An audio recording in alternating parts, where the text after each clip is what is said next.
Hey guys, this is CallanLoF here on CallanLoF 2 with the review or my thoughts on the Lego Batman movie. I got my computer fixed. I'm going to talk about a little more about that at the end of the video. But here, let me just talk about the Lego Batman movie real quick. So I saw it today, and my friends told me ahead of time that it was really good, probably the best Lego Batman movie, because they saw it ahead of me. So I was getting a little pretty hyped. And overall, I liked it a lot. I think they might have overhyped me a little bit, but these are my initial reactions, so I am probably going to need to rewatch the movie to get a better sense of what I really thought. But overall, like, the movie was had an interesting effect on me. I felt like I was started liking it. I loved it right off the bat. Then as the movie kept going on, I started to like it a bit less. I don't know. I was enjoying myself overall through it, but it was, I don't know, the pacing's a little interesting. So there were certain points where I'm starting to be like, I'm not entirely sure I like how this plot is set up. It just was starting to get a little weird because this isn't the most conventional plot. It's which is funny because the narrative, the idea, is the theme is pretty conventional. The the the grumpy guy, the loner who realizes he can't go through life alone and realizes that he's selfish and has to give up his selfishness to become mature and all that goodness. We've seen that a lot before, but the plot itself is actually a little bit complicated and mostly a good way. But I was starting to get a little confused because there was some jumping around between what Batman was doing with Barbara Gordon and what Batman was doing with Robin, and overall it just felt a little bit messy. But that's not to say it was bad, especially because it was towards the end when everything started to come together for the final act and for all of the final action at the end of the movie. That was when I started really liking it and really getting into it. And overall, I thought the movie was really good at the end. Overall, so yeah, I did like the movie a lot. And to get a little bit more into the pacing, what was weird about it is that it starts off pretty quick and funny. The beginning of the movie is hilarious, so I was instantly hooked. And there's a pretty great intro sequence. Then after it introduces everything and sets everything up, it sort of slows down to show that Batman's living a really lonely loser lifestyle, which is funny because it was so slow paced at that point. But it was also a little bit jarring, and and then I don't know. I feel like the deflation of that tension, and of that like excitement, it was kind of hard for them to recapture that throughout the movie because then it was very comedy based, and I was kind of like, where is this plot going? I think a part of it was this is minor spoilers, not really particularly, but I was expecting the villains to like the Joker to introduce that he'd gotten all the crazy villains later in the movie, and that's where all of the crazy, silly, goofy villains that he mentions in the trailer, that's where they'd all come out. But no, though he introduces those characters all right at the beginning of the movie.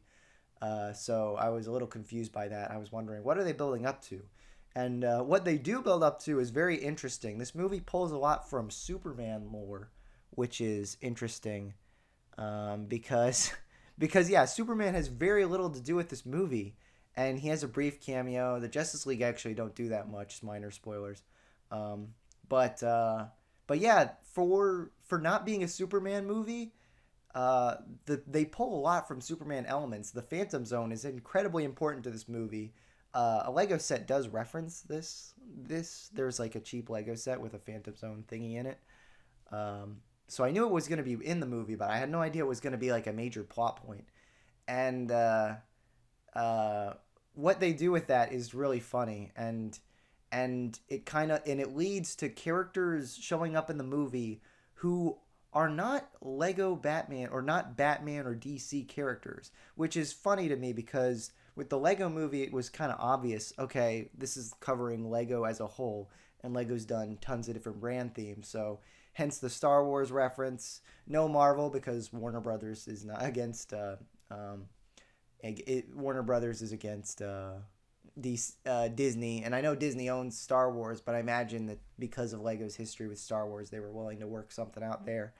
Uh, So Star Wars isn't in Lego Batman, but pretty much every other theme that was in the Lego movie, that wasn't a Lego original theme, makes it into this movie, which is kind of bizarre. But they do it in a way that works and is funny, and overall it was really good. And it's it was really enjoyable, and I was kind of surprised at how they were able to work all that out.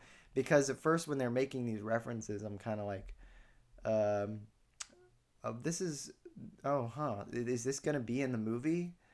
Uh, that's really weird, but it works. I don't want to get too rambly. I'm starting to get a bit rambly here, but yeah, I talked about most of the things that I wanted to talk about. Overall, I really liked, all the characters are good. I don't think I I liked that the Lego movie introduced new characters, and this movie just kind of introduces new versions of characters we've seen before. But they're all fun versions. Michael Cera is great as Robin. Rosario Dawson is great as Batgirl. All the performances are great. I can't think of a single one that I disliked. I guess the closest I could say is Zach Galifianakis is kind of unconventional as the Joker, in that he doesn't have a very fun Joker voice. He just has his kind of silly Zach Galifianakis voice. So he doesn't really feel like a traditional Joker. Better Joker than Jared Leto, I can say that for sure. but but yeah, the way he worked in the movie though, I feel like if you got a Mark Hamill, it would work just as well. But Mark Hamill is a bit more of a conventional Joker, and for this slightly unconventional Joker, he worked really well in the movie. And something that did feel kind of interesting is that even though he's like orchestrating all the villainous events in the movie doesn't really feel like a Joker evil plan movie. Like it doesn't. It's bizarre because it is very centered on the heroes for one thing, and Joker doesn't have tons of screen time, but he is the main antagonist of the film, and it doesn't really feel like it for some reason. I think it's just the way everything is set up, uh, because he does have a plan that doesn't involve him being incredibly active, especially in the first 45 minutes of the movie. Um, so it's pretty interesting. Um, I guess the biggest complaint I could say about the movie is just that I felt they took a little too long with the Batman uh, arc. With Batman's arc, I felt like they were doing it to have all these fun action sequences and do all these great things, but I felt kind of like the movie almost wanted to be somewhere between an hour and 15 minutes and an hour and 30 minutes from the way the story was going, but the people making it really wanted it to be an hour and 45. So they went for the whole hour and 45, and they kind of stretched things out. And I'm not going to say the movie horribly suffered for it, but I feel like it was wearing on me a little bit. I felt kind of like, I know where this arc is going to go. Can we get there? So I kind of, so I didn't really want the movie to end, but I wanted the point of the movie to end, kind of, which was weird. I wasn't like waiting for the movie to end, but I was kind of waiting for the point of the movie to end. So I guess that's kind of bizarre phrasing, and I said it twice, so I'm sorry, repeating myself. But yeah, um, that's basically all my thoughts on the Lego Movie. Overall, I really enjoyed it. If I had to rate it, I wouldn't, because I don't rate movies. I'm just gonna say go watch it if you're a Lego fan. If you have high hyperactive tolerance, you'll enjoy it a lot. If you have low hyperactive tolerance, you probably won't enjoy it as much. But most people watching this will probably have high hyperactive tolerance, and I think that's pretty much to be expected with Lego movies. They're all gonna be hyperspastic. But yeah, overall the movie was really good, really well written, really well acted. Um, Maybe not as well structured as I would have liked, but overall it was still really good, and I enjoyed it a lot. So I would recommend it wholeheartedly, at least for one viewing. So yeah, now onto my channel real quick. I'm just going to talk about. I do have a couple of things in the works. I'm going to try and get a Valentine's Day video out for this Tuesday. Might not happen, but it might. And I'm going to try my darndest. I also have a weird class assignment on Thursday, so I got to work around that as well. But I've got quite a bit of the first episode of Undercover done.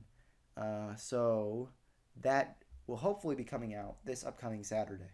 So I got 2 videos planned for this upcoming week on the main CallanLoF channel. So Hope you guys are looking forward to that. If not, then don't click on my channel and just go away from this video and never click on my channel again, because you're not going to find pleasure here if you don't want to watch my videos. I guess that's obvious. Sorry. Anyway, I'm going to go. So thank you very much for listening to my thoughts. I hope to see you guys later, unless you don't want to see me, like I just established. I need to stop talking in circles. Sorry. Bye.